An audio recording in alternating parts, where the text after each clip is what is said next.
दर्शक हो, आता पाहणार आहोत एक महत्त्वाची बातमी।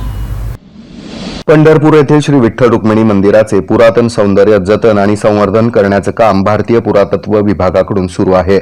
या मंदिर संवर्धनासाठी गेल्या 3 वर्षांमध्ये 50 कोटींपेक्षा अधिक रक्कम खर्च झाली आहे। मात्र मंदिराच्या छतावरील गळती थांबवण्यात मंदिर समितीला अपयश आलंय।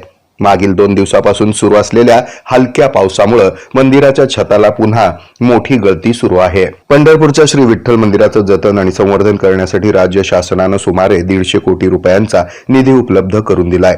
सन 2023 पासून या कामाला सुरुवात करण्यात आली। या आराखड्यामध्ये विठ्ठल मंदिर, सभा मंडप, शिखर, रुक्मिणी मंदिर, महालक्ष्मी मंदिर, नामदेव पायरी, नगारखाना, बाजीराव पडसाळ, विनायक मंदिर, व्यंकटेश मंदिर, टेन्साईल वर्क म्हणजेच आतील आणि बाहेरील दर्शनबारी, स्ट्रक्चरल ऑडिट, वॉटर सप्लाय आणि drainage, electrical work, sound system, fire fighting system, Laxman Patil देवस्थान, अंबाबाई मंदिर, श्री रोकडोबा मंदिर, श्री सोमेश्वर मंदिर, सभा मंडप, सागवानी काम आणि इतर परिवार देवता मंदिर तसंच संत नामदेव महाद्वार यांच्यासह अनेक कामांचा यामध्ये समावेश केला आहे। भारतीय पुरातत्व विभागाच्या अधिपत्याखाली गेल्या 3 वर्षापासून ही कामं सुरू आहेत। तथापि ही कामं अतिशय संत गतीने केली जातात अशी तक्रार वारकरी संघटना आणि इतर सामाजिक संघटना करत आहेत। विठ्ठल मंदिरात झालेल्या या गळतीच्या भागाची जलसंपदा मंत्री गिरीश महाजन यांनी शनिवारी पाहणी केली। त्यानंतर त्यांनी प्रशासनाला दर्जेदार काम करण्याच्या सूचना यावेळी केल्या।